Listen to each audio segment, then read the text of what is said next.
And we are back on the Open Tabs podcast. I be your brother Calvin Smith with my mainest man, Joe Carlos. What's up, man? Hey, brother. It's a pleasure. It's Thursday. So if it's Thursday, we're at the Open Tabs podcast. Oh, that's like a Russert type thing. Did you see that Nick shout out to Nick Scott Turner. My man Nick Scott Turner. He's like, y'all always recording, ain't you?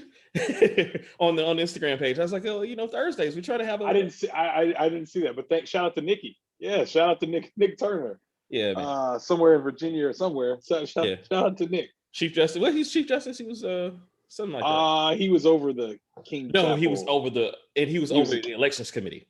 In 2000, yes. Because he was beyond repute because he was the head chapel assistant. That's right. Antoy, who really was Geppetto, known fact, decided that he was the best for the job, and he was ratified while I was ethics committee chair. So he was ratified. I know you care, Geoff. I know you care. That's about right. I know our listeners care. I know our listeners care. 21 years ago, actually, now, 20 years ago this month, or next month, actually, is when we had our elections. That's our true athletic season. That is other than track. Yeah, exactly. Yeah. Yeah, it's like 40 cross country titles. I think we've been doing it for 42 years. Yeah, 40 cross country titles. We with Americans. One of them's right here. Edwin Most. All right. Yeah, there he is. So without any further ado, we have my partner, man. Look, we got my guy from med school, my homie. And we have him for a special reason because we're talking about one of these movies that we bonded over. My main man, Jeffrey Jones. My sisters have accused me of putting too much information out there. So I'll say that we go back from med school and now he's living somewhere where the weather's nice. And he's practicing it with plenty of money and relaxation. Exactly. So, hey, what up, though? How y'all doing? Yeah, see the Detroit, what up, Detroit, the Detroit, what up, though? He tell on himself. So, yeah, man, Tennessee State, Harry Medical College, whatever, man. We people know. So we tonight we're talking about Quentin Tarantino's, but before we get into this, Joe, any regrets from A Different World? I just don't want to hear you say no. You just want to hear me say no, or you don't? Yeah, man, I do. Nah, man, we did it to death, man. Yeah, what I'm saying? I don't know. I listened to it. I watched it. I think we pretty much thoroughly. No one has ever talked about A Different World as much as we did. We have the definitive A Different World podcast. I'm putting it out there. Period. I'm gonna cry about that. You know what I really, really don't regret is shouting out Abby Hall. I really, really don't regret that. I hope it works for you. I hope it works. I'm more of a HH guy myself, but shout out to Howard Harrell Hall. Yes. Shout out to Howard Harrell. Shout out to Upton. Shout out to Living Learning Center 1. Shout out to Living Learning Center 2. Praise God. Shout out to Manly. And shout out to McAlpin, where your mother lived. Yes. In McAlpin. Wait, okay. Yeah, you told me. I didn't forget that. And then if there's any other, Nina lived in HH. Nina lived in HH for. Of course. And shout out to Abby. Okay. I made the mistake of going there on a Monday. So for the uninformed and for Geoff, which you very well may know this. I don't know, but if you visited a residence hall at Laura Spelman College on Mondays, you were not allowed to go beyond the lobby to visit said dorm, to visit said space. Now, imagine the scene in School Days when the half pint goes into a living room type area. So Mondays at Spelman are called parlor visitation. That's literally right. Parlor visitation. So if you think of that scene where half pint is sitting in the parlor, because if you go back and if you think about it, it's like this chipped wood, this very Thomasville wood, Haverty's wood stuff. It's a parlor, and I made the mistake of doing that at Abby Aldrich Rockefeller Hall, commonly referred to as Abby once, and so that every Spelman student who lives in Abby or is visiting Abby, when they come by, you have to walk by the lobby and by the parlor, and they can see that you're there with said individual. Oh yeah. Completely on blast. On blast. But you've done it to yourself. Yeah, you did. Right. Yeah. There were nooks and crannies on that 30-acre campus where you could have sat. You know, you could have sat under a tree at night at the Rockefeller, on the front of the Rockefeller steps. No one would see you. Yeah. But no, you put yourself in the space. Classic rookie mistake. Classic rookie mistake. Classic. And I never went back. They realized you just had a girlfriend. You just made a girlfriend just like that. Right. Oh, You got a girlfriend. She's gotta be. Yeah. She's gotta be. At least for a couple of days. At least for a week. Jeff, what were the ladies' dorms at TSU? I know yes, please. Wilma Rudolph, right? So yeah, Rudolph was like junior female dorm, but the freshman one, the main one is Wilson Hall, aka the zoo. So they call it the zoo. So the TSU people are like, you had the zoo, huge dorm, and that's where all the chaos was. They had a nice lobby. There was no set days, but it was a nice lobby. And yeah, I would definitely say my freshman year, I spent a little bit too much time in that lobby. You made it out of that space, brother. Yeah, I mean, when I would study, I would talk to somebody, they would leave, I'd stay somewhere, somebody else would come down. Yeah, I would be there. Just, some walk brothers back home to my dorm with a backpack at 11:30 at night. Hey man, some brothers left out of there scathed. You left unscathed. So. It was a good time. But that's Wilson or the zoo. Shout out to the zoo. Shout out to TSU. Shout out to the zoo. So there was one at Howard. There was one at Howard called Bethune. So I started college at Howard, and there was the Bethune Hall.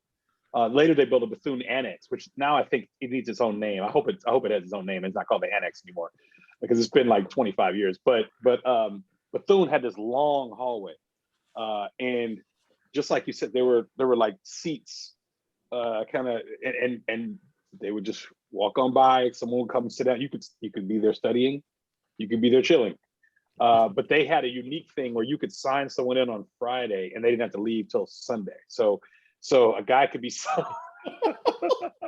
signed in. Yeah, it was a very unique thing. A guy could be signed in on Friday. So I had a buddy. Well, I'm not gonna mention his name, but I had a buddy whose freshman year girlfriend lived in Bethune, and it was common. Like we go to dinner in the caf. There was only one caf at Howard. We go to dinner in the caf, and on Friday, and he'd have his bag. Like, all right, boys, like I'm gonna catch y'all. And so his roommate was my favorite Sega Genesis Madden friend, like homie. So I'd be up in there because I ain't had nothing to do.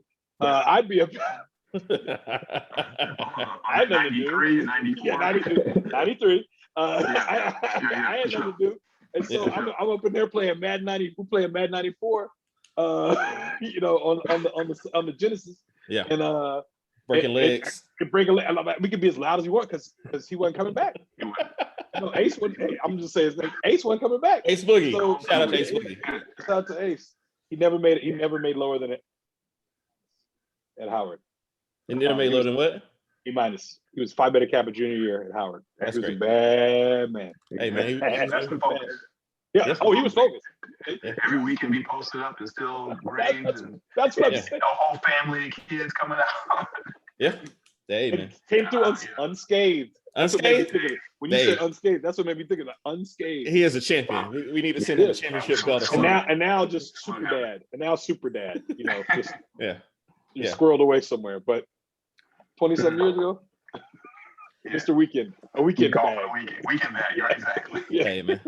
So I got to give one more shout out, man, to my main man. So look, man, like both of y'all know, and Joe, you've alluded to it several times, like how I'm based in the internet. You know what I mean? I used to be on all these message boards and everything like that back in the day, blogging and whatnot. And one of our most faithful, right. And yeah, I made it somehow. One of our most faithful listeners, man, my man, Easy. He was easy on the K-Tech Spy boards. Brett, faithful listener, man, aka Wasted Talent.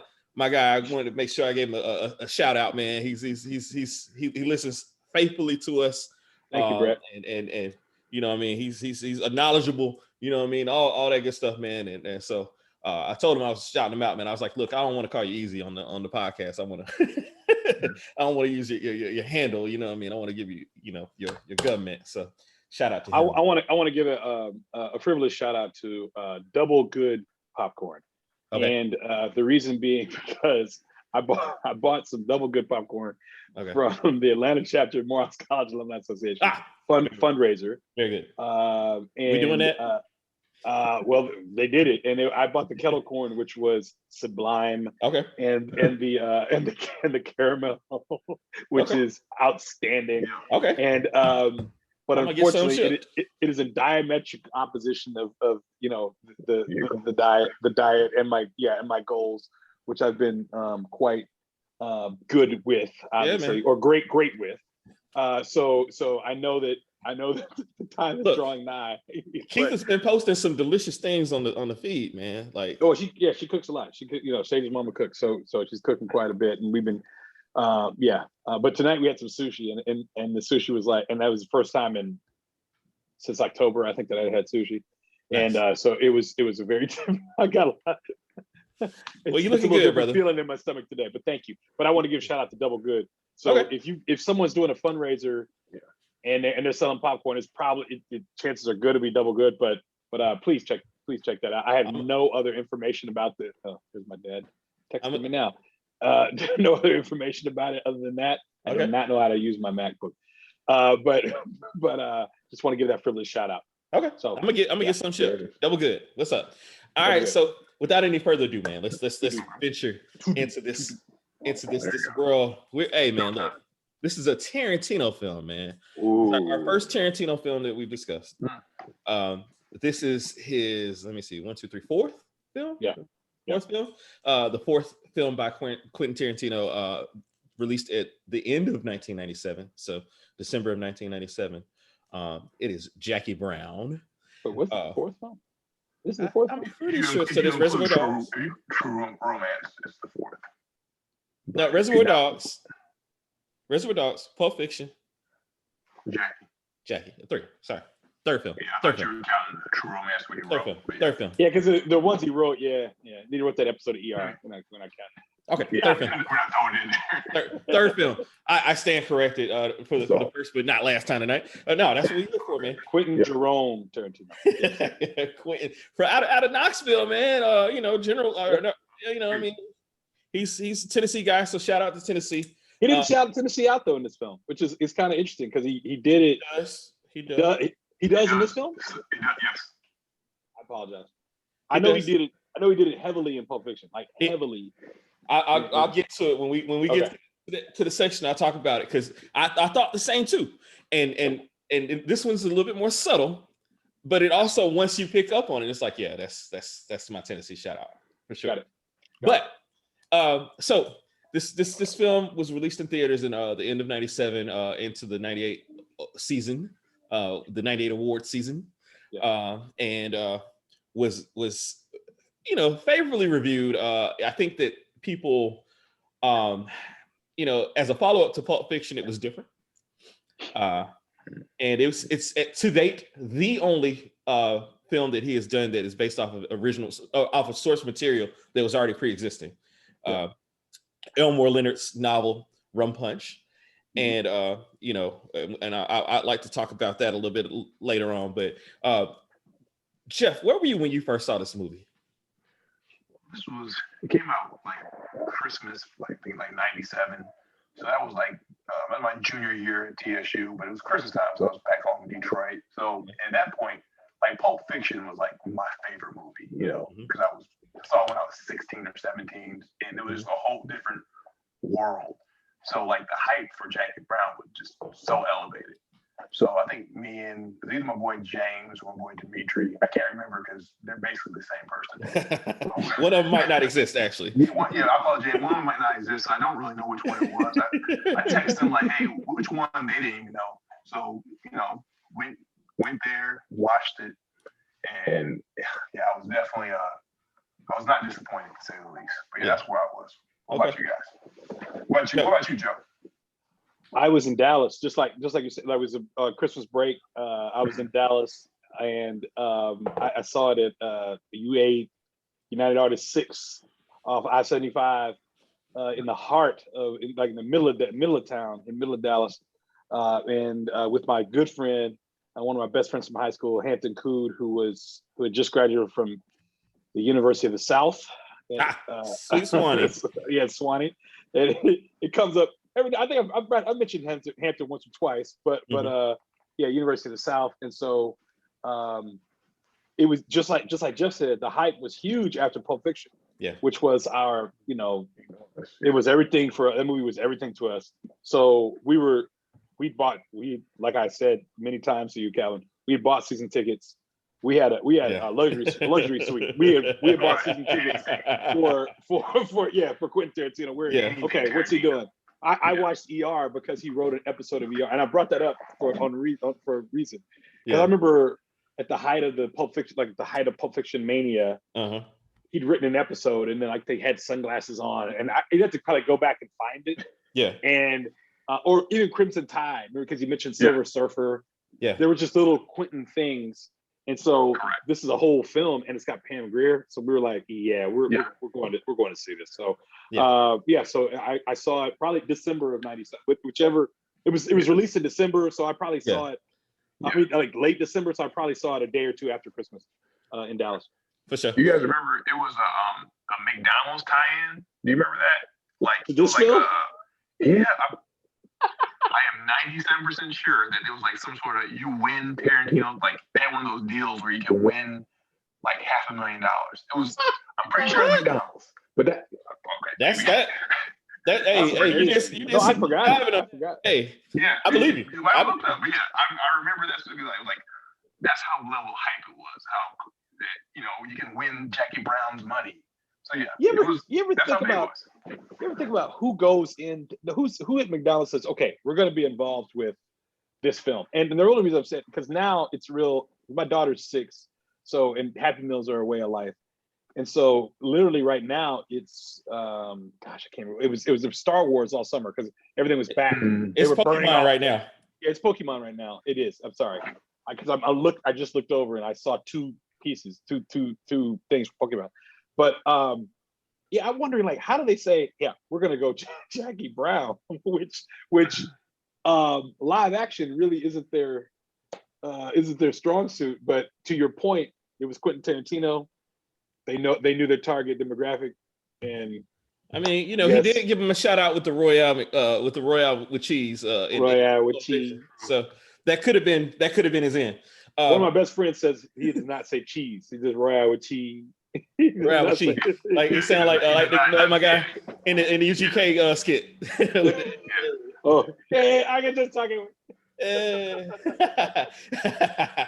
So I saw this film. I didn't see it in the theater. I actually saw this with my father, and this is why this is one of the main reasons why I love this movie as much as I do. I went to spend a few weeks in the summer of 1998 with my father, who at the time was on the radio up in Baltimore. We went to the opening of it was some other name, but M&T Bank Stadium in downtown Baltimore to see the Ravens play. We spent a lot of time hanging out, but the best memory for me was watching this movie with him and enjoying, because he had used a lot of the music from this movie as bumpers for his radio show, like going in and out of commercials. Mm-hmm. And so I think that he had an affinity for it for that reason.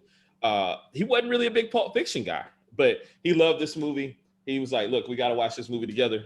Watch it with him. And one of my favorite movie memories with my dad in particular. Question on that. I know your dad, C. Miles and Sam are contemporaries. Mm-hmm. Were they cool or friends? Oh yeah, they're friends. They're friends. Okay. So when Dad got sick, Sam checked on him, called. He's one of the first people to call and check on him. They had been in plays together. One of the plays they did during college was Ain't Meant to Die, Natural Death. Also had done some work with Angela Bassett. Bill Nunn was in their crew.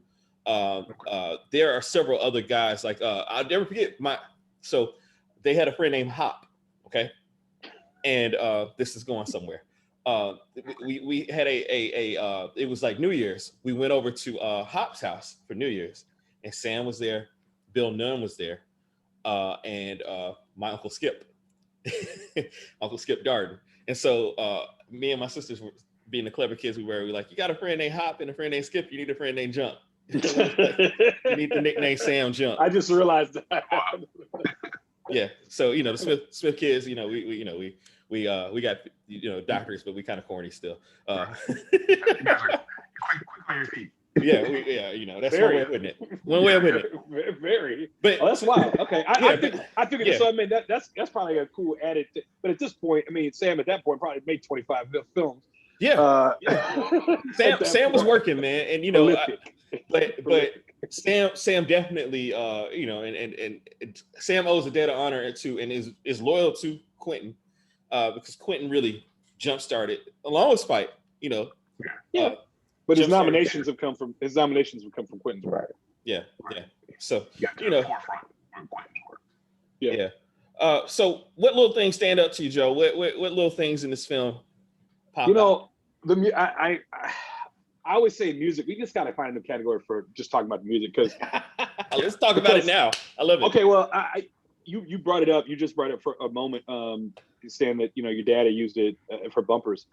The music is outstanding. It's obviously an homage to blaxploitation films. Yeah. And Quentin's a cinephile, and so there are little things that are kind of open. The Cadillac, you know, just there's this little authentic LA. It's a very interesting LA story that has you all over the place. It's seedy. It's an underbelly type thing. Type feel, but so I dig those were little things to me.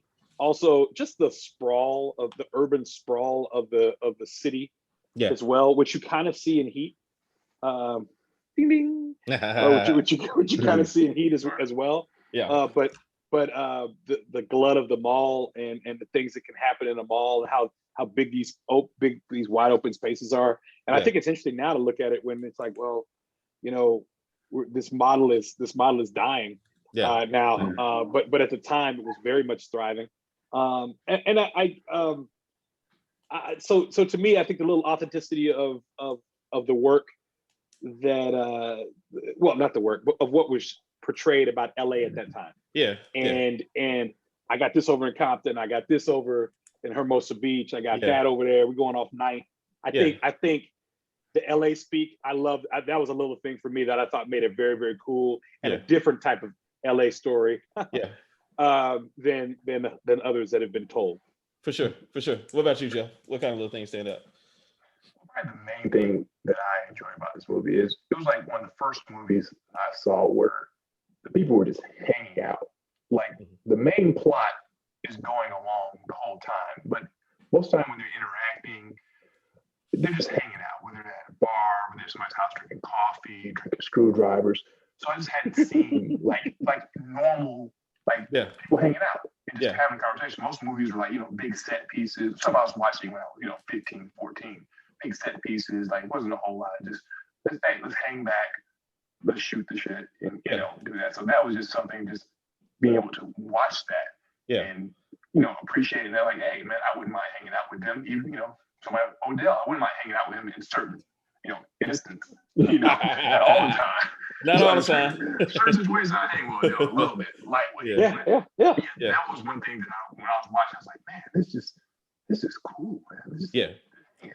That's I get that because and it really shows in the dialogue that Tarantino, he can like put together a casual conversation like no other. And to your point, like these conversations that are going on, like you feel like you're a part of them, man. Like, like just like when him and Lewis are sitting down watching the chicks with guns, and he's talking about, the different things about each gun and what each one does. And it's like, it's just regular old conversation. He's like, yeah, I can't believe it. Can you believe they put this in the booklet for it? It's the most popular gun in American crime. Like the dialogue is just snappy. But it's not forced. It's like Tarantino is a master at dialogue, and I think he has a really superb understanding of how people talk to one another, and can put it into his films and make it seem like it's just natural. You're walking into somebody's life. So I agree there.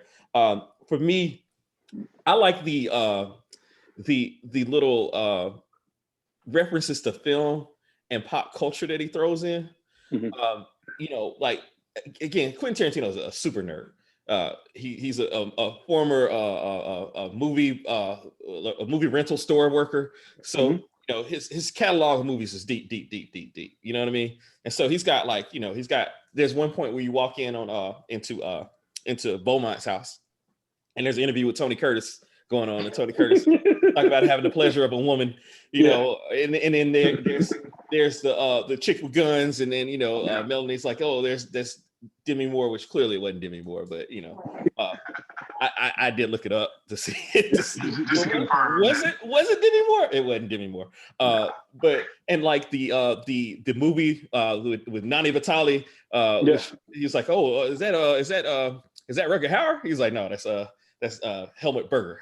And you know, just little things like that. You want to go back and look up, like, who the hell is he? Yeah, I don't know who Helmut Berger was. But that's a Tarantino thing. Like he's showing so deep into it. He's showing off. Man. He's a you know, he's a movies guy. He's a cinephile. You know, I mean, like, and this is just one of the many things that we've had several, between the two of us, we've both had, all three of us in varying conversations talked about like our director rankings, you know what I mean, and our group meets and all this kind of thing.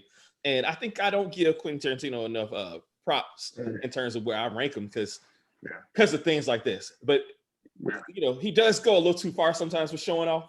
And I think that, you know, you kind of, you know, sometimes it's like, all right, you know, this is a bit much, but it was really good in this one. And then like even the about blaxploitation films, the little things he does, you know, like for a while I was like, this Foxy Brown song is way out of place on the soundtrack, right? When he walks into Sam Goody or whatever and picks up the Delphonics tape. But then you realize that Foxy Brown was an homage to Foxy Brown. You know what I mean? And so like, or the judge during the like where she's you know, standing mute for a trial, it's Sid Haig, who had played so many different villains in blaxploitation films. You know, and specifically with her. Specifically with her, exactly. And they were always on opposite ends. So there was that part of it too. And then just like you know, the fact that like we talked about, and I definitely want to spend a lot of time talking about the music a little later. But the music, everything was just spot on for this to be an homage to blaxploitation. It's clear that Quentin Tarantino had a love for it, and you know, no question. It was a good love note to it, as it were. One thing I appreciate that you can go as light or as deep as you want with it. Like if you want to dig in the crates and have all that knowledge, you can do that, and it's a different experience. Or you just want to watch it, you know, superficially. You're still going to appreciate it either way. You don't have to have, you know, you don't have to have anywhere near his knowledge base of this stuff to really appreciate how great a movie this is. Yeah, that's it. So, who's the unsung hero for you, Geoff, in this movie? I already know the answer, but I want you to talk about him, man. Max Sherry, man. That's the first time watching that, man. He's the man. Man. He was just Max Sherry, just cool, calm, collective. Was about his business. I mean, he stole. It's the reason why he got a nomination, even though it should have been more than just him. But it's the reason why Robert Forster got the nomination. Like he killed the role. You felt like that was a real lived-in person. You know, it didn't feel like any type of acting. I like that lived in. Yeah. Like that was Max Sherry. Even now, you know, even though I watched it, that's a real person. That's not acting. So Max Sherry, that's my unsung hero. Yeah, man. He definitely was an everyman, but also like kind of he was also super sharp. I love Max Sherry, man. He's a great character. What about you, Joe? Who's your unsung hero? We're agreed. I mean, it's crazy to me too. He's literally the definition of what best supporting actor in my mind. When I think best supporting actor, he's one of the top 5 performances I recall in my life in a role, and for him to be nominated and not win, and I got to look to see who he lost to. I'm looking. Was it Kinnear? I mean, no, Kinnear didn't win. Kinnear was up for it too. Was for supporting actor too, because that's the Titanic year. which if you think about it, it's like, oh God, look what they're I up think against. it was Robin Williams. Oh well, shit. I Dead think. Poets. No, for Good Will Hunting. Good Will Hunting. Oh, I'm sorry. Yeah. Yeah, it was, and he was also up against Burt Reynolds in Boogie Nights too. So, you know, that He kind of couldn't lose. I guess he loaded. kind of couldn't lose, but he was up against some career stuff but I think the nomination was probably as much a celebration of his entire career. Yeah, as anything. A win would have been special. That's the kind of thing that you like. Maybe he'll win the Golden Globe just as a thank you, Hollywood Foreign Press. But if I'm not mistaken, and I thought I just looked this up. So for the Golden Globes, it was Sam and Pam. Huh. Wow. And it wasn't Forrester. Wow. So he was of the major awards.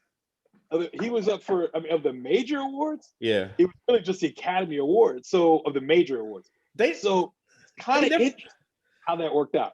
They never really know what to do with Quentin in these awards, man. Yeah. Like, you know, and it makes me angry sometimes thinking about like how well his stuff holds up versus like, you know, the films he's in competition with. And yeah man. But I do want to say this though. I agree for all the reasons Geoff said. But I do think that Forster's portrayal of Max, I mean, it was unflappable throughout. He pulled it off. I believed it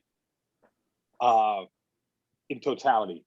And I think it was like he was in on a joke the whole time. It was kind of like he was in on it. Like, I don't know. It's kind of weird. Like, yeah, I know I'm quiet. I know I'm going to be very matter of fact. He wasn't overdoing anything. Yeah. But which I think can be seen as I don't think that can be respected all the time.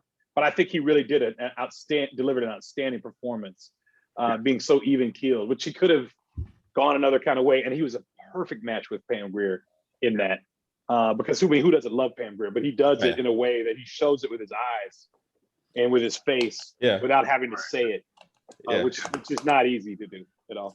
So the other day I posted a meme on my Instagram that it was like I don't know if it was, I don't think it's Cardi B, but some stacked woman's walking by and you see the white dude and it's like, at this moment Black Lives Matter for him. Like that moment occurred with Robert Force with Max Cherry when she walks out of the holding cell, like you know, the Thunderstrike, right? He's like the Thunderbolt. He's married. The Thunderbolt.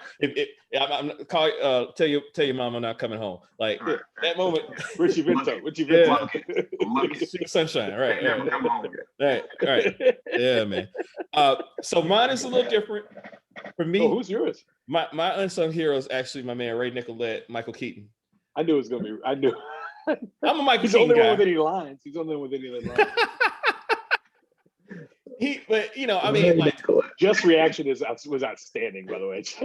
Well, Geoff knows. Hey, you know, Geoff knows. Hey, look, Ray Nicolette, man. His like, all right. First of all, him and Darga, together, like good cop, bad cop, that dynamic. You know, he's trying to be the good cop. You know what I mean? And at one point, y'all's boy Max Cherry tells her, you know, like, be careful with him. You know, like, you know, good cop is never gonna ever let you know he knows what what you're up to. But he was, you know, slick. He was cool. He was kind of laid back. You know what I mean? But like, he was about business too. You know, Darga was bipolar. You know what I mean? Like he went from like basically like slamming her to like all in on her. Ray Nicolette was consistent. He was consistent throughout. You know what I mean? And you know, I'd be remiss if I didn't mention another Geoff Jones favorite, Out of Sight, where he plays the same character. It's the same character. I was just about to say. Yeah. Same universe. Same, and that's so cool to me that you know, because it's a Soderbergh movie versus a Tarantino movie. You know, different studios. And they only allowed them for one scene. They're like, we'll give you to him for one scene. Yeah. So, you know, it's dope. Same author. So dope crossover, man. So Ray Nicolette is my guy, and I mean, you know, again, he's the one that killed Ordell. You know what I mean? Like, Ray Nicolette is my guy, and so we're gonna talk about that at some point. We can talk about it now. So all right, so first of all, let's talk about the fact that what kind of, it was a what are those moment. I don't know if you guys like paid attention to that scene, but he's wearing like some of those sandals, those old Nike sandals that like had the little straps on them and socks. Like, go back and watch that scene. It's a definite what are those going on. That's Ordell's wearing. No, Ray Nicolette. After he's examining the body, they show him like real quick. That was a mistake. That was a mistake then. Had to be. But so there's that part of it. There's all right. So Reese always has me counting the gunshots and everything like that. Three. It was 3 or 4. 3 or 4 shots go off. Yeah. So there's that part of it. But Geoff, what do you want to talk about for that? Not to take this in a different route, but should that be? Was he a threat at that point? Like, do we need to speak about like Black Lives Matter? Because was he really a threat at that point? I mean, she told him he had a gun. No, he wasn't. Did he announce himself? No, he didn't. It was not a righteous kill. It was not a righteous kill. In this climate, this is like something I noticed in right now. Like, fair enough. Yeah. Like, he didn't announce himself. But, I mean, but in the end, that's what she wanted. But the only way she could keep the money was he had to be dead. So that's fair. But that's the only thing else. No, you're right. He didn't announce himself. He didn't. Yeah. I never even really thought about that. Never really thought about that. Man. Like, didn't announce. But was there would he have to do that? I'm curious. You have to say, police, ATF, drop your weapon, like something. He just came out the bathroom and fire, guns ablazing, and let it go. Not to make it like that, but that's what. No, you're right. In today's climate, I noticed that. I see it myself, and I didn't think about it. I thought it was.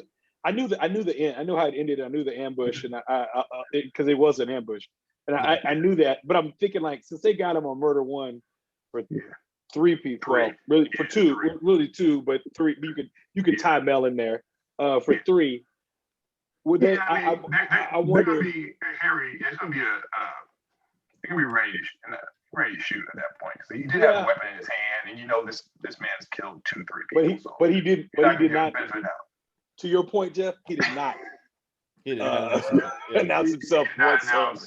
No, he was not really a threat. Sorry, that's it. So if anything, that makes it a more authentic portrayal of That's my honest look. I was like, hey, nobody.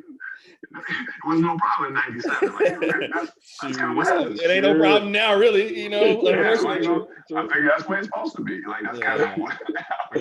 Hey, it's working as it's intended to work, as some of our more woke colleagues might say. You know what I mean? Stay woke, guys. Keep your third eye open, man. Indeed. I mean, he was a full bastard too. So I have no. Shedding no tears. Man, all this Ordell slander, man. Hold on. I do want to say this though. He was up for the Golden Globe for that, and I think if you look at it, Sam's range that was a hell of a portrayal. I know I just saw it's fresh in my mind, but he never broke stride, never broke character. I mean, he brings it all the time, but I think he brings it all the time. So it's kind of like all one thing in our minds. But I believe that he was Ordell, and I was actually my unsung hero was going to be his hair. It was going to be his hair because of that little. Because I remember listening to, like, it was Entertainment Tonight or something, some show when he talked about the little patch that he had to put on with the gold. He said he put the little gold thing on the end just to show his just a little bit of vanity. And his hair in the back, which sometimes it made it look bald, or it just depended on it because it was like red. It was crazy. And then if you think about it, then he was in that F. Gary Gray movie.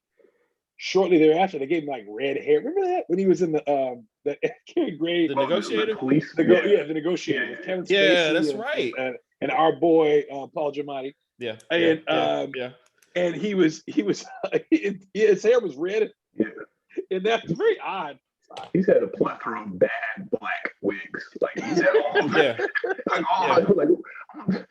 he's in the bad black wig Hall of Fame, right? He is. I mean, just think about it.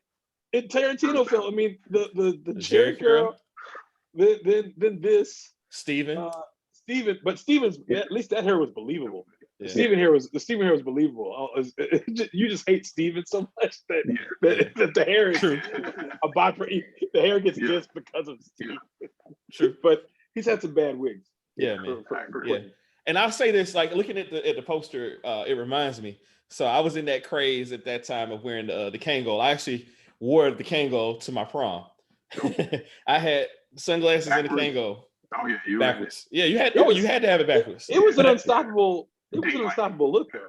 But mine was a Nike, so I guess it wasn't technically a Kangol. It was more like they're the all style. Kangols. But you know what I mean? If that's style, we're gonna call it Kangol. Yeah, man. Yeah, you got to. Yeah, I remember that year, 96. Robin wore the Nike one, the Nike Kangol, and some Oakley. I remember I found some Oakley knockoff at a gas station. I bought the Nike Kangol. Yeah, and that was my look riding around Dallas. Yeah, I thought so. I wasn't 6'9", like him, but or whatever he is, but nonetheless, that was a look. And this is an understated Sam Jack performance. Now we have 30, 35 years of his performances. It's actually, like I said, it's an excellent performance. It's not over the top, but he still conveys all the emotions needed. So it's understated. Yeah. Now that we have the rest of his career. Yeah, and he took it to the Sam Jackson levels, but he didn't leave it there. Like, he would give it to Beaumont for just a second. I don't want to be getting knucklehead niggas out of jail, but I did it. I want to talk about the Beaumont thing for a second. Yeah, let's talk about it. Because if you think about it, that was another selling point. Mm-hmm. Because that was the advertising I remember. Chris Tucker's in it. Oh wow! Oh yeah, we talked about this in the very first episode. This is during his meteoric rise. Yeah, this was the rise, and so we're like, oh, Chris Tucker's in this. Yeah. Oh yeah. He's just been Franklin Hatchet last summer. In the summer of '97, he's Franklin Hatchet. Then he's in a Tarantino movie. Like, come on, like he's on top of the world while making, and we don't even know where he's going next. Yeah, he's making Rush Hour. Yeah, it had to be making Rush Hour like right after this. Yeah. So, but I remember the fact that Tucker was in several of the trailers. Yeah. They definitely cashed in on that. I was like, oh, we're gonna get Tucker throughout this whole. This is amazing. This is gonna be great. And then he's gonna be fooling. Yeah, which is such a great name too, Beaumont Livingston. Then he's gone. He's gone.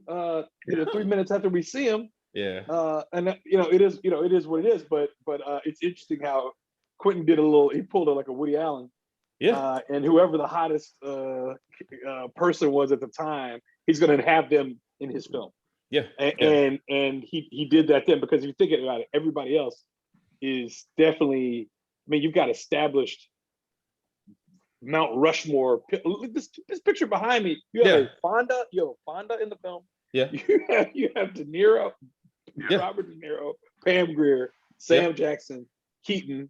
And then Forster, who had a career for himself, but then you throw Chris Tucker in there. It's like, golly, this is the little theater in Detroit. It was like an audible, like, oh, and then like, so I said, what the f? Like, it was audible when he got shot. Like, people, because like I said, to your point, Joe, we thought we'd probably get 2.5 hours of Beaumont fooling. I don't want to do it fooling. He came out hot. Yeah. Like, trying to go nowhere. Like, I could leave the house. Like, he was fooling. And then I was like, wait, no, come on. I felt gypped. I don't know about y'all. I felt it was a good bait and switch. It was a bait and switch. Then I felt it again. I knew it was coming. I was like, man, I don't even want to get excited, man. I don't even want to do it. And then I forgot he just drove right around the corner. But what can he do? But he had the shotgun. Well, he probably didn't even know how to use it. Yeah, he didn't expect that when he opened the trunk that it was about to catch one in the skull, one in the chest. But it was like audible disappointment. Yeah. And then he entered in Detroit, Michigan. Understood. Yeah. Understood. Yeah. Joe, who you relate to in this movie, if anybody? Max Cherry a little bit. Okay. Max is probably the safest one. Yeah. So I'll say Max, because he's just trying to do his thing, scheming a little bit, trying to figure some things out. Yeah. But that's probably for me. I'll be honest, I don't have a walk of life, a very simple life. That's a fair point. I'm a simple man. Jeff, you got anybody? So I was thinking about this, and of course, Max Shear, as I stated before, Yeah. that's my favorite character. But Yeah. in actuality, the person probably the most I relate to, Louis Gar. Yeah. Because Louis want to hang, man. Like all his things, listening to Simone sing, like he's just hanging, he's riding with. Like he wants to be in the action, but he does not have to be the center of the action. He's trying to hang, have a drink, have whatever. So I understood him, and he was a good judge of character, except with Odell. That's the only one that he really did not read well. Yeah. He didn't recognize how upset he would be after losing every cent he had. Yeah. I see myself in there. I'm just trying to hang. Yeah. I'm gonna ride with. Yeah. We're gonna go over here. Okay, I'm jumping in the passenger seat. Hang back. Yeah. He's a hang back cat, and that's kind of how I feel like I am to some extent. Yeah. I also like Lewis a lot. I got some bad behavior like Bridget Fonda, like Melanie. I'm definitely, I'm kind of ornery. I'll push those buttons for people. And you've been around some of that, Geoff, where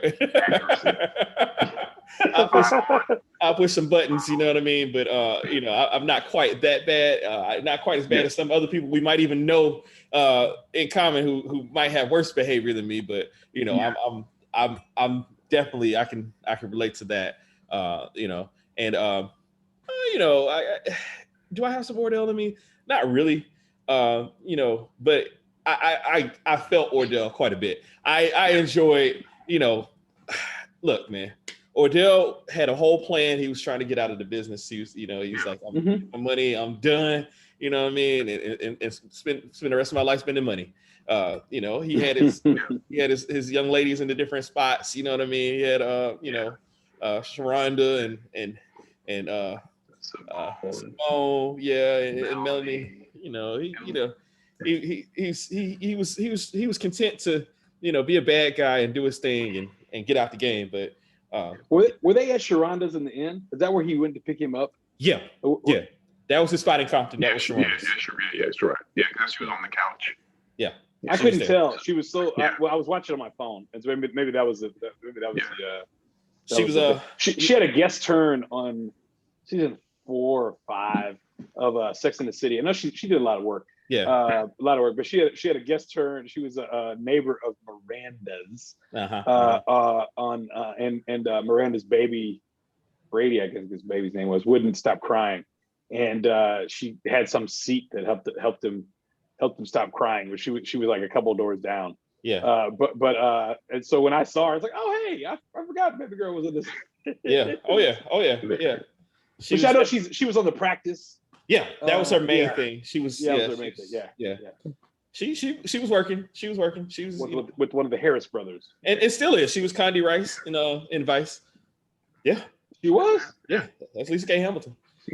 My Condi Rice is my favorite Condi Rice is what's my girl's name from Westworld? What's my girl's name? Tandy Newton. Tandy Wild Newton. Yeah, as Condi Rice in W. Of course. Which was a comical farce. Yes. As Condi Rice, but as it were. Discussing Ordell's ways, we were talking about the elephant in the room, and what do you think their relationship was with Odell and Jackie Brown? Was it strictly business? No, they definitely dabbled. Yeah. You think so? Man, look, I would bet a portion of my next paycheck on it. Maybe not the whole paycheck.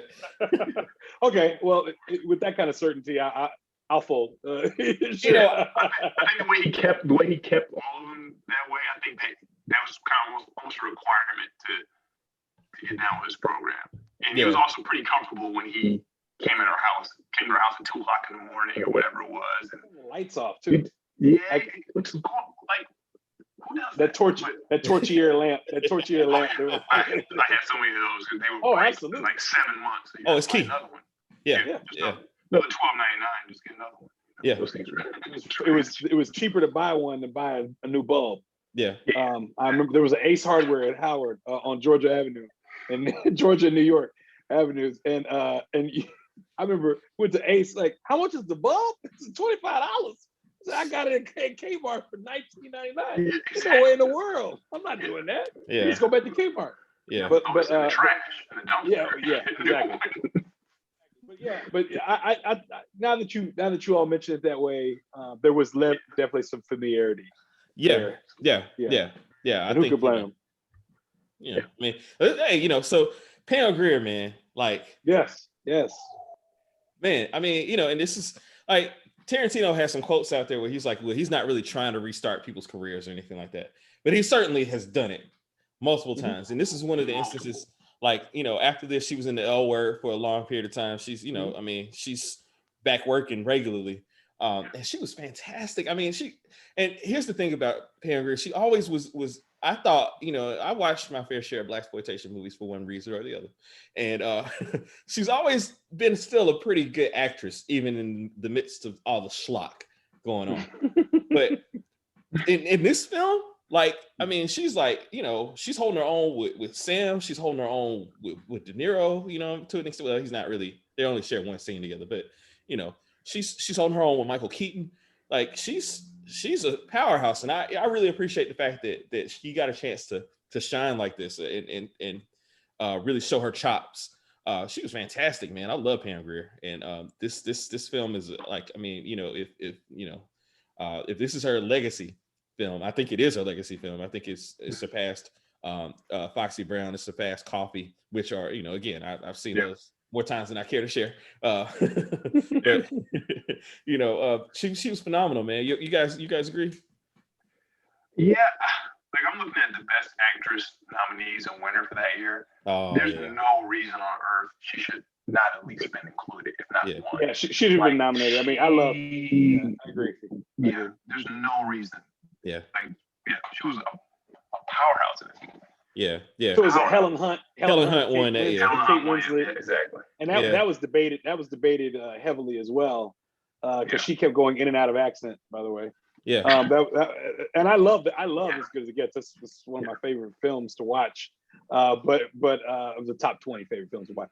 But I to your point, I mean, who else was nominated that year? It was Helena Bonham Carter for some movie that I've never heard of, The Wings of the Dove. Never. Julie Christie for Afterglow. Dame Judi Dench for Mrs. Brown. Like, I mean, give me a break. Come on. Yeah. Come on. Nomination. Yeah. Like let alone win. I mean, now of course it happens now, of course. Yeah. But I mean, Quentin's on record for saying he wanted her to win he wanted her to be the first Black actress to win the best actress. Yeah. And she, I don't know if she would have won, but she definitely, to Jeff's point, she definitely should have been nominated. Yeah. And the film was, she's a title character. She held it up throughout. Yeah. Strong, is sexy, is believable, is beautiful, is clever and intelligent, and has cunning. And I and to your point, both of your points, she held her own. Yeah. I don't understand how. I'd love to. I'm not trying to, discount Julie Christie. Dame Judi Dench. Okay, yeah. All right, Miss Judi Dench. That's my M there. That's cool. It's no problem. Yeah. But nonetheless. Yeah. But nonetheless, come on. Yeah, no, it's a travesty. Pam Grier in a Tarantino film, it's a travesty. And I'm looking now at best screenplay based on material previously published, and it's not nominated there either. No, the only nomination was Forster. That's insane. I mean, like, and they didn't know what to do. They know what to do. Sam should have gotten a nomination. Yeah. Sam would have been a nomination. Sam would have been up against Forster, which is fine. Yeah. Which is fine, but at least reward the work. Jeez. Yeah. That's all I'm saying. Reward the work. Yeah, for sure. For sure. Joe, I think we should do away with the TV connection and replace that with music. And let's talk about cool. Let's talk about the music, man. So Geoff, what's your favorite song or moment featured in this movie, like with music? My favorite scene and probably favorite song is the Tennessee Stud, which you were going to talk about. There we go. Okay. Yeah, no, we can talk about it now. Yeah, so go for it. That's that extended scene right after Max drops her off at the house, and you got Odell sitting out in the car, and then the Johnny Cash comes on. Yeah. And he starts putting on the glove, doing all the ominous things. And that just sets up the scene so well. Yeah. And that whole scene from that part until they finish and she takes the pistol off him. That's my favorite scene. It's like, it's a couple scenes, like, probably 6-7 minutes long. Yeah. But that's if I'm gonna put it on, I'm gonna go there. Start with the Tennessee stud and then go till she points the gun in a different direction. Yeah, I agree. Tennessee Stud was so I credit Quentin Tarantino for putting me on the Johnny Cash. And so, so when we're talking about like the Tennessee connection, this is it. Like, I hear you. And so, like, the other time where he features a really good Johnny Cash moment is with my favorite character in the Kill Bill series, but when he's listening to A Satisfied Mind in his trailer, and Johnny Cash, man, like, having lived in Nashville, I didn't really understand or appreciate the music that Johnny Cash produced. Johnny Cash is incredible, and this particular song, to Jeff's point, with that scene and the way it's framed, it's perfect, man. And so that I love that moment. I also am a huge fan of the Crusaders' Street Life. And just the whole setup of the when it's going down with Street Life is also really good for me. Like I said, the music in this movie, man, like, I mean, even like the moments where they're headed to the mall and Lewis and Melanie are listening to some brand of like, I don't know if it's Davy D Dozy, Mission Titch, or whoever it is, but they're listening to that kind of music. Like, he just has, again, the music is on point for it. But that the Street Life and Tennessee Stud were my moments. What about you, Joe? So I just want to say real quick on something about Street Life. Randy Crawford had an album in I don't know, 89, 90. And my dad got his Lexus LS 400 in 1991, like April 91. And he had the big body. The 6-disc Pioneer in the rear. It was rear, you loaded it in the magazine in the back. And one of the discs was Randy Crawford's I can't think of the name Cigarette of the album. in the Rain? Yeah, but Cigarette in the Rain was one of the songs, right? And Wrap You Up was on that album. Wrap You Up, and I Don't Feel Much Like Dying. Yeah. I mean, hell of an album. And so when you just mentioned Street Life, when I heard it, like when I was just watching it, I just think of Randy Crawford and I just smile. But because it was in my dad, but he didn't move. It was that. So Dad had that in there, and the best of Luther, the best of love. No, not the best of Luther, the best of love. Just 1 and 2. Okay. It's 1 and 2. And then some other stuff, Sam Raimi and some other stuff.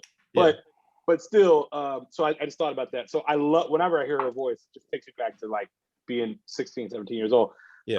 So regardless of what she's singing. So obviously love Street Life. And then I was gonna say something about Cash. I think I was kind of just didn't worry about Johnny Cash for the longest time. I first knew him as an actor. And there's a movie about a guy who can't read. And he was on all the time. And I remember my mother being like, this Johnny Cash movie's always on. I was like, I thought he was an actor. I didn't know why. My mother was so offended by the film. And I got to find the name of that movie because I've seen it like 10 times as a kid. Because I could watch it. It was cool. It was coming on a UHF station in Dallas. So, but Cash was nothing to me. And then I saw the movie. Okay.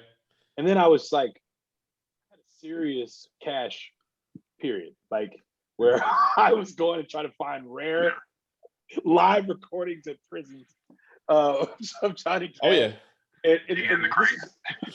Digging it. You had to dig in the crates and record stores. Didn't have a record player. Record stores. Absolutely. Looking for Johnny Cash stuff. So it was very important to me. So whenever I hear, so obviously, and my favorite album is him and Dylan, Nashville Skyline. So this is coming home here. Yeah. But my favorite, the girl from North Country, North Country. I think his name is song. It's amazing. Which is and he writes like this, basically like this beautiful letter to Dylan in the liner notes saying, hey man, I love you and I appreciate this opportunity, which they were really kindred souls. But Having said that, my favorite song in the film, it's the Delphonics, man. My dad, that blow your mind. So 93, I swiped that CD from my dad, and I had it. I would play the Delphonics. I was cleaning the room up. That's when I play the Delphonics greatest hits. The trumpets, the horns, whatever. Yeah. So when I first heard it in the film, I'm like, damn, Quentin is so serious about this music, man. He does not play around about this music. And it was home to me. And so every time I hear it, it's you could tell Max loves her from the moment he sees her.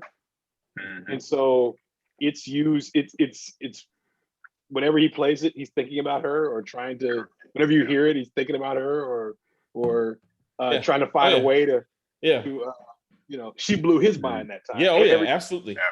Yeah, absolutely. Yeah. So I love the use of that song. Joe, I found your movie, The Pride of Jesse Hallam. That was the name of the movie where he put, and there's a line in the movie apparently where somebody says, "What's the matter? Don't you read good?" So good memory, Joe. Hey, look. The Pride of Jesse Hallam. Oh, I pray it's on Prime. Oh, God. I'm not going to higher than 99 cents. It's a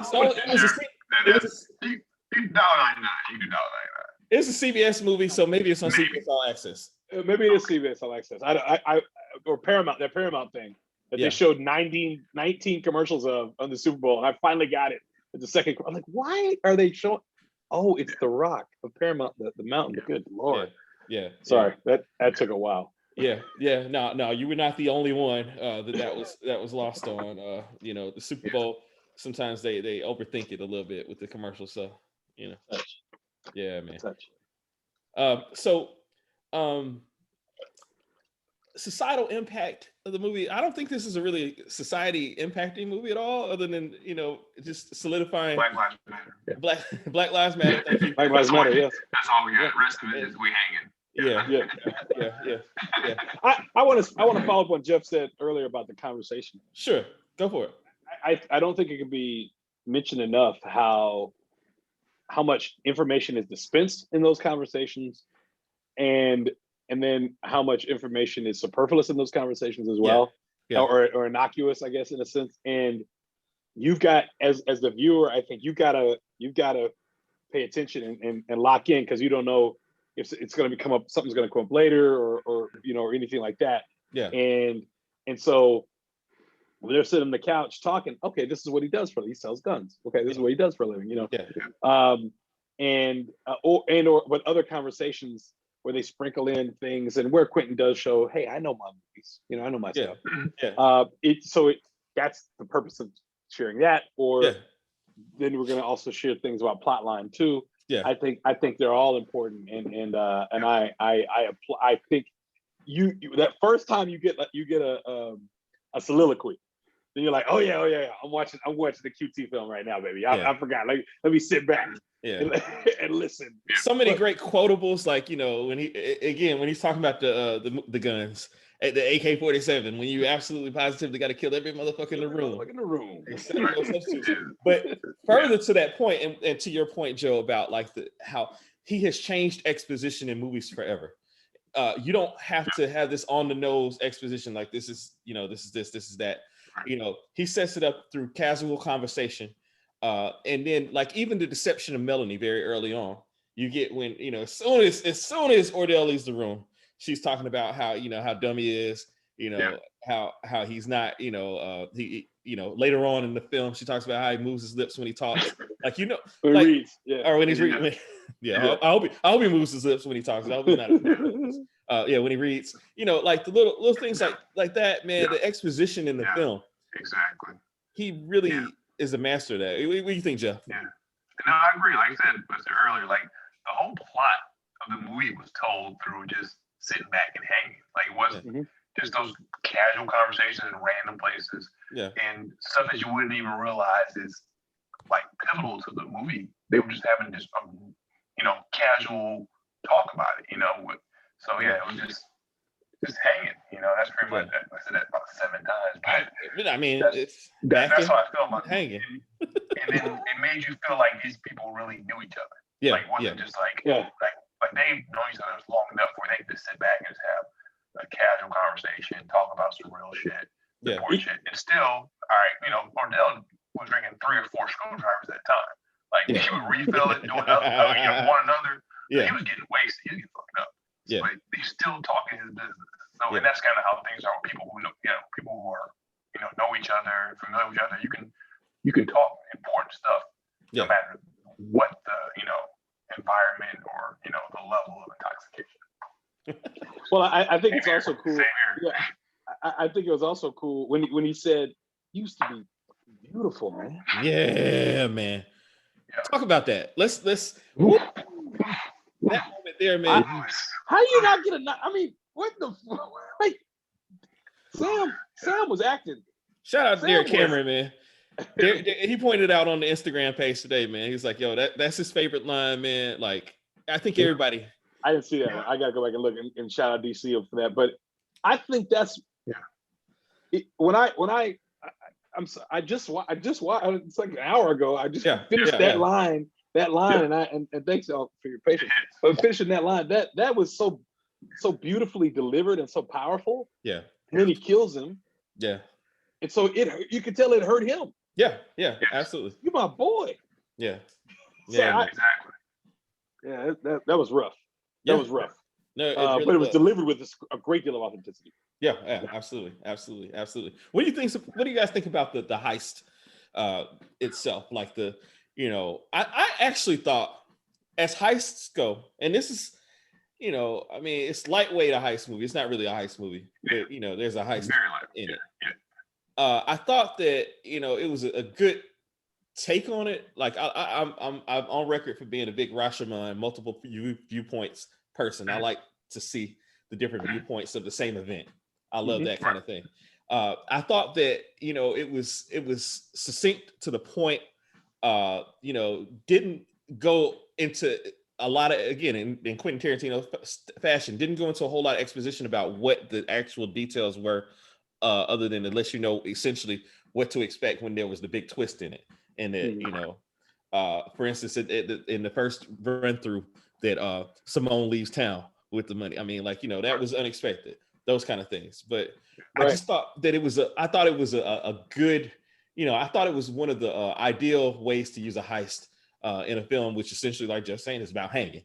But to get that little element of it, I thought he nailed it personally. Yeah.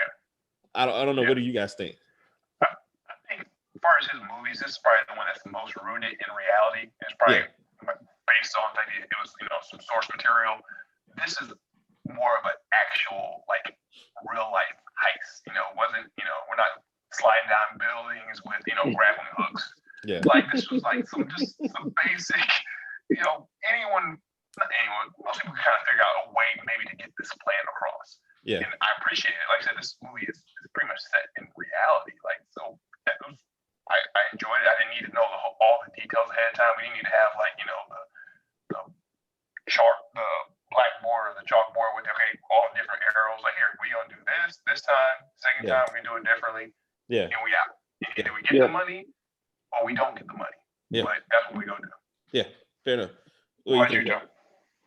Yeah, I agree with both of y'all. I think that I like how you say it's rooted in reality, Geoff, because unlike, if you just think about the other Tarantino films, other than Django, because it's a thing in and of itself, but the other current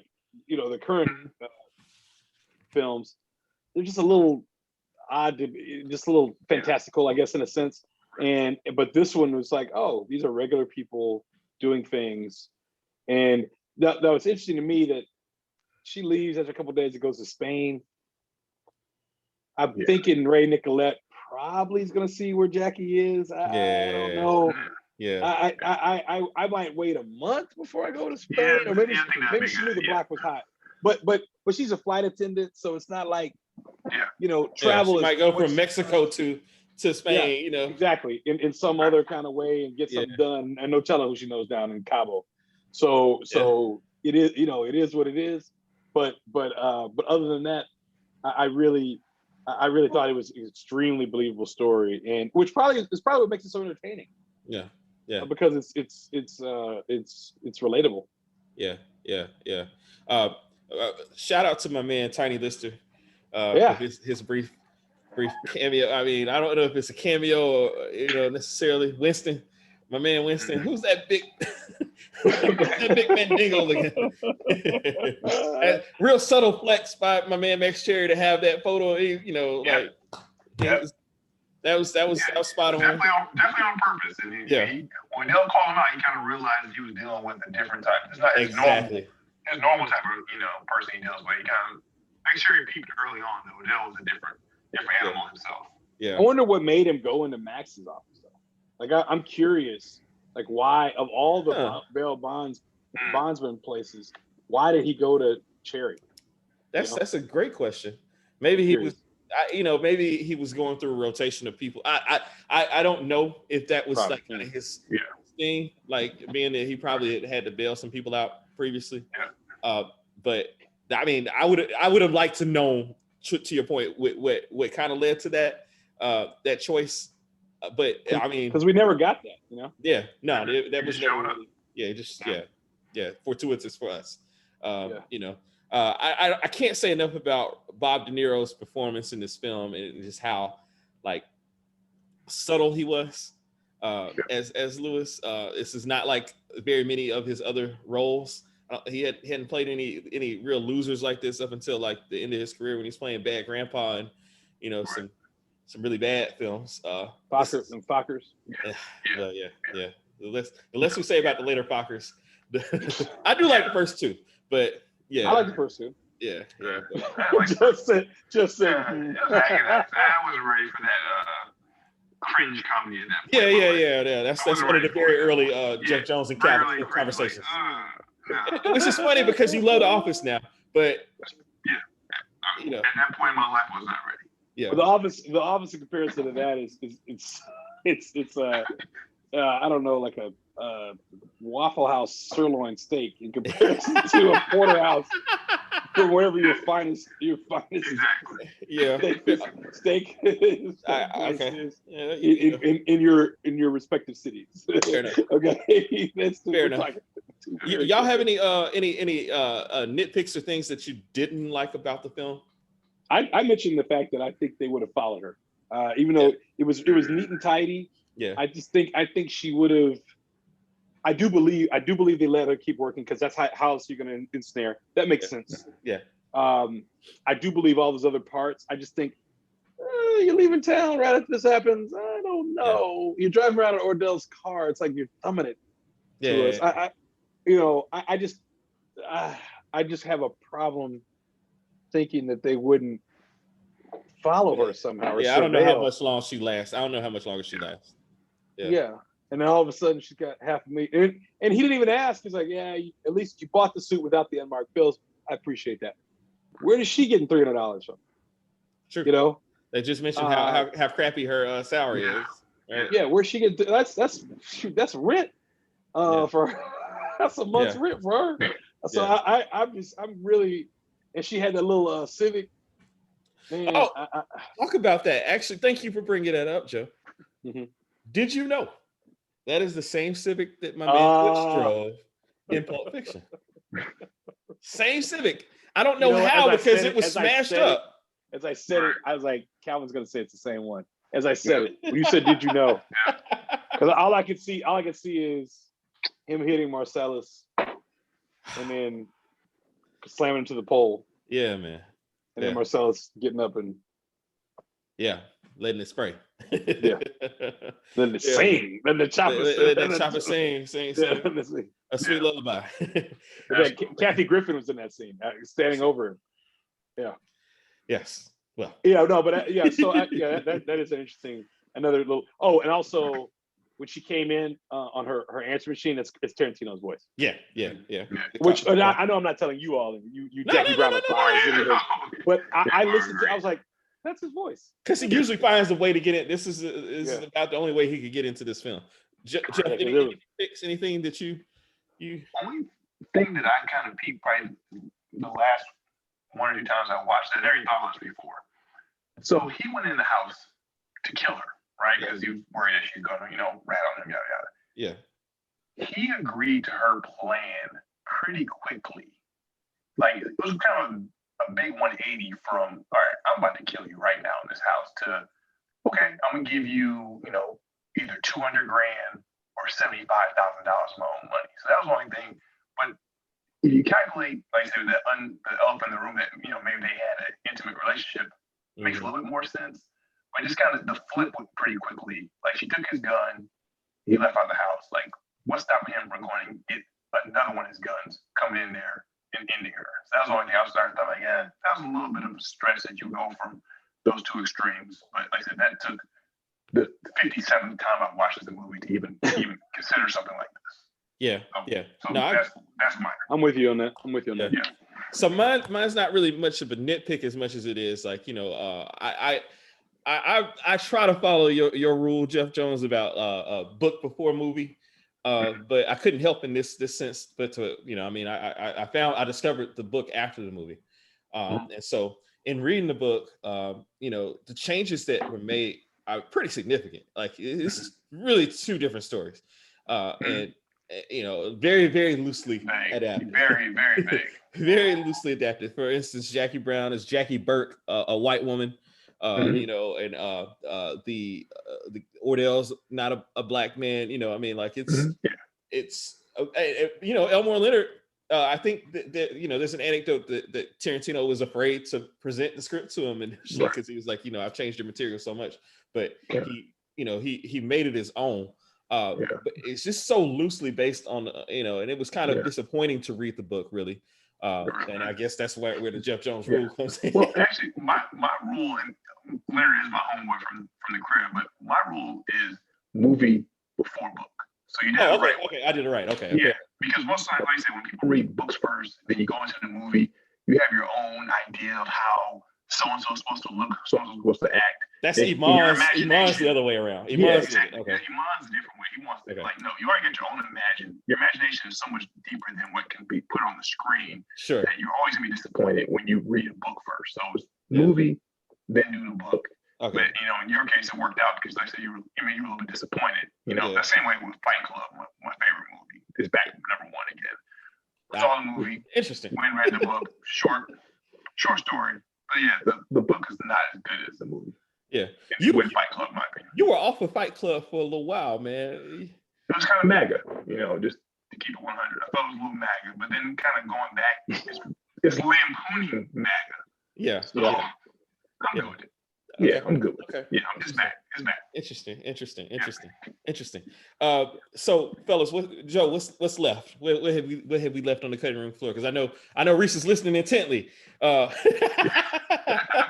That he is. I don't know if we have left anything on the cutting room floor other than I do have this opinion about De Niro's portrayal. I think they kind of wasted having Robert De Niro in a film. Although I love how cool and passive and just he's just looking for a good time or just trying to relax, just chill.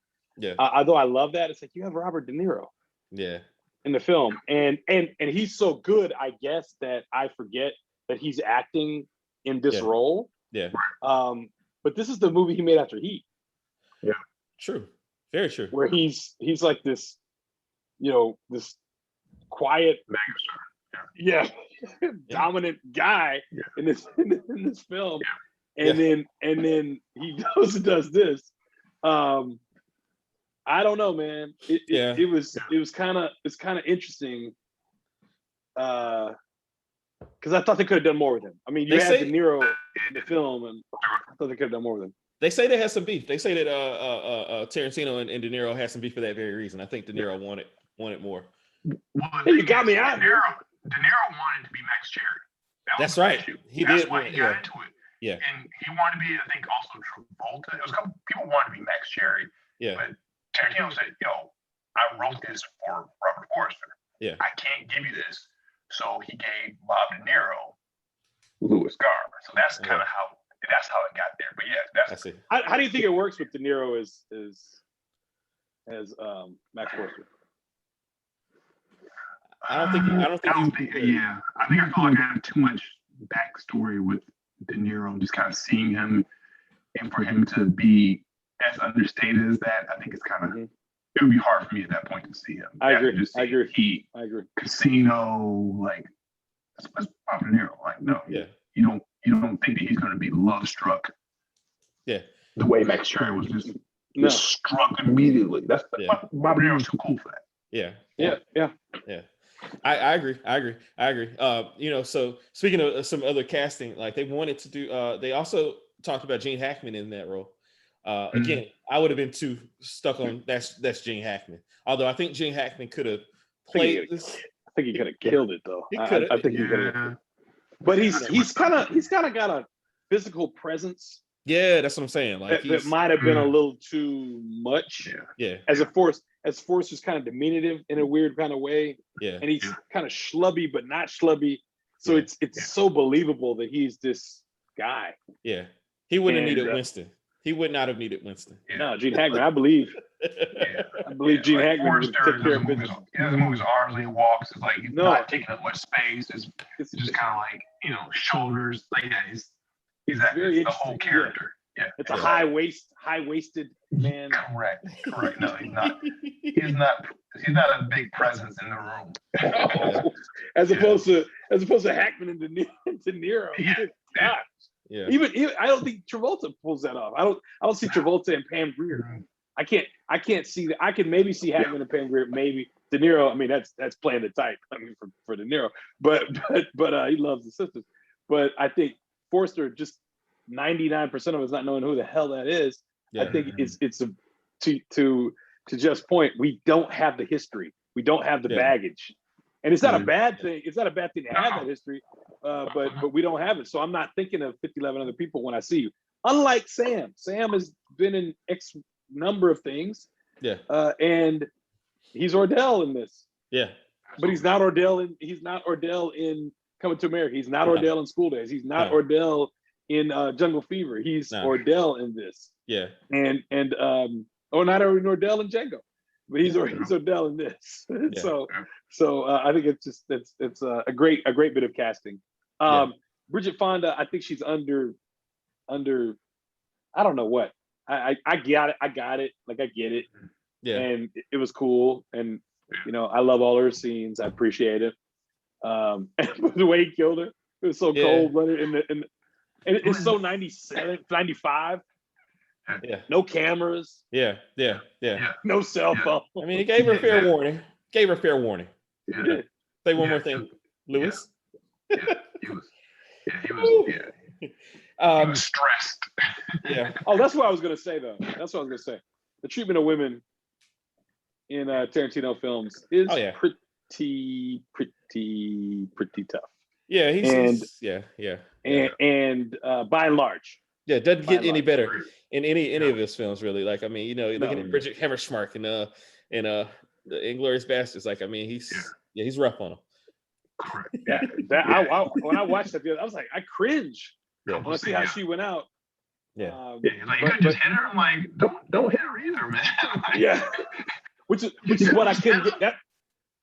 That was my problem with Hateful Eight, though. That was I couldn't get past it. Yeah, Hateful Eight. Yeah, it's rough. And I was like, they knocking Jennifer Jason Leigh around a little much.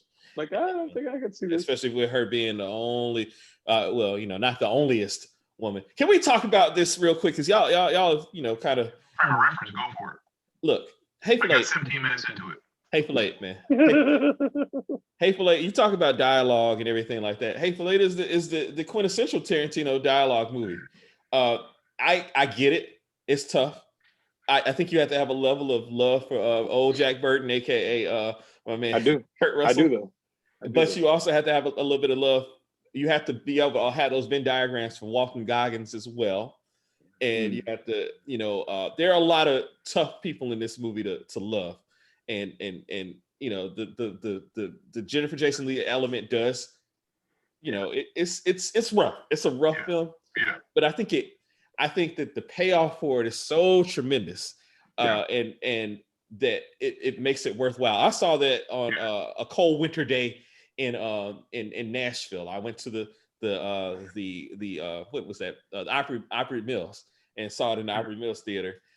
you know, and went to the because I think they were offering 2 versions of it. They had the like the intention, the one he like the 17 millimeter or whatever that cut of it, and with the interlude and everything like that. I saw that version of it, and you know, did you go with the young lady, or you went? I can't remember. I'm pretty sure I was married at the time, and I can't remember whether I went with my wife or not. Okay, so ask her if she enjoyed it. Yeah. Oh no, well, no, we know that. I have a horrible. Well.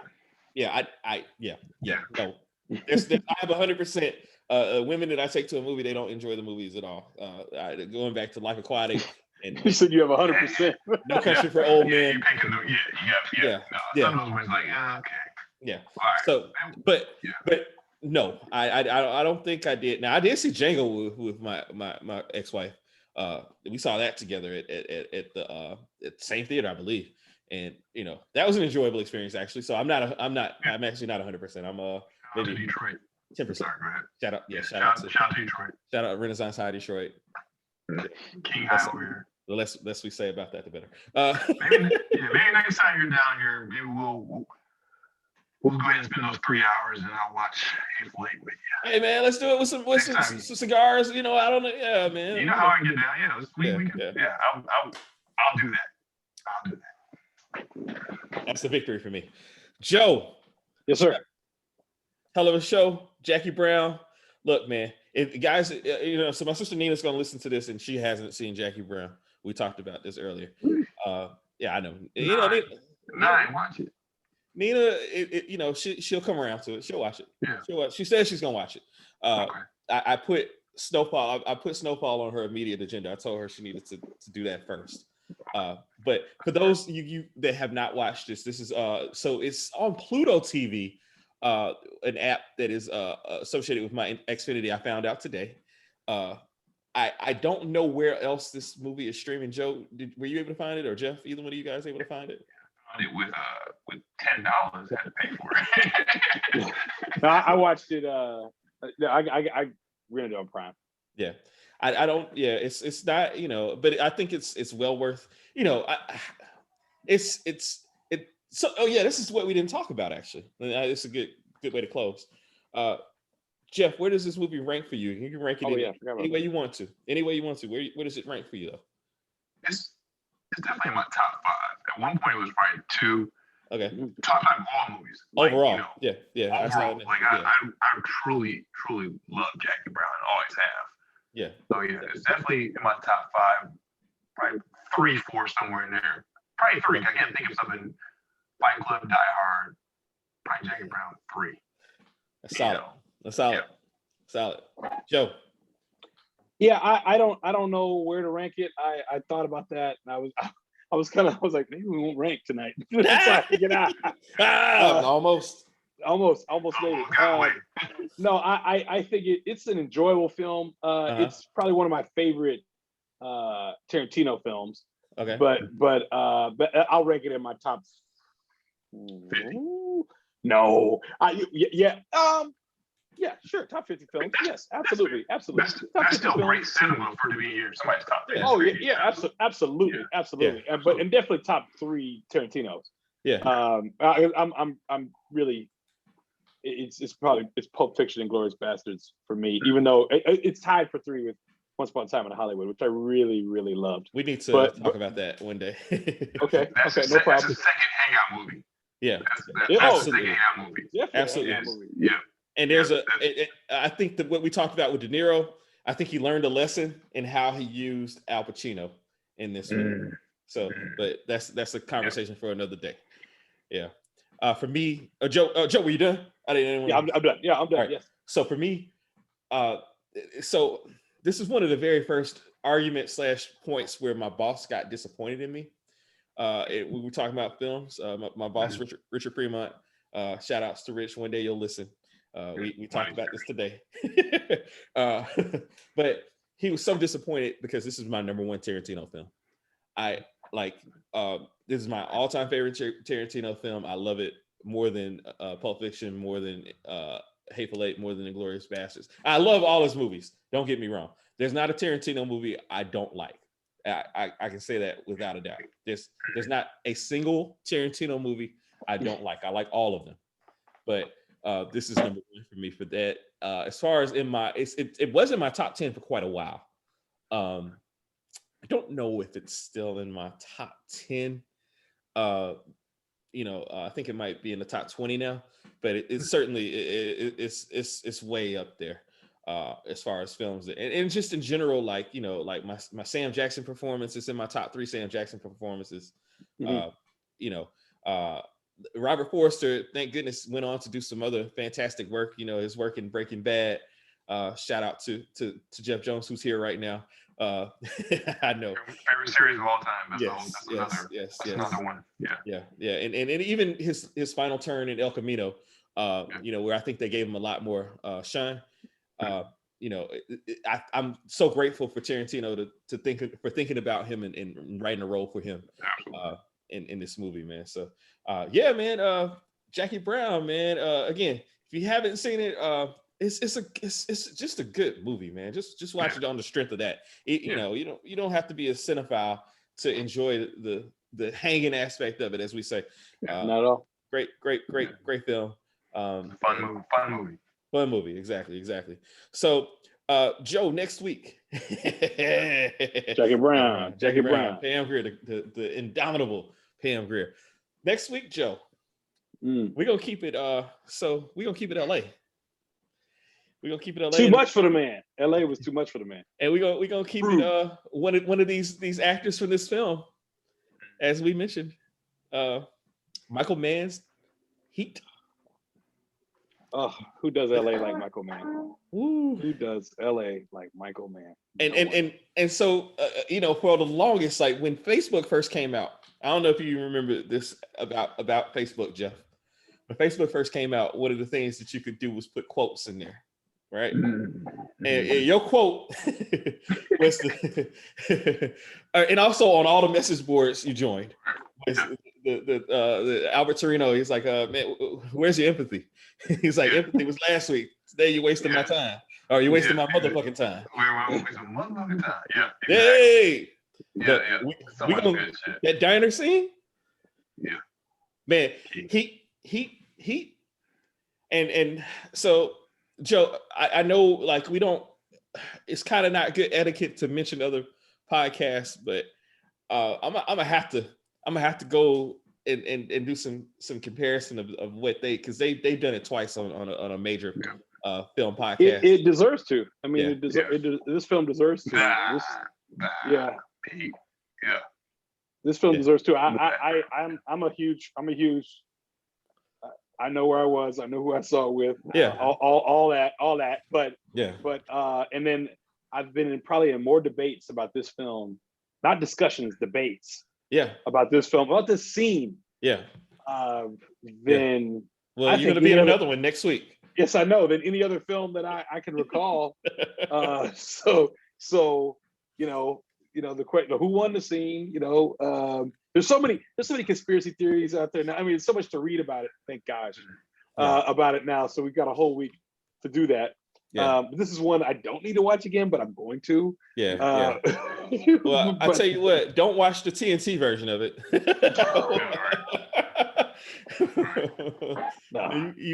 Does this guy have any idea what's going on? No.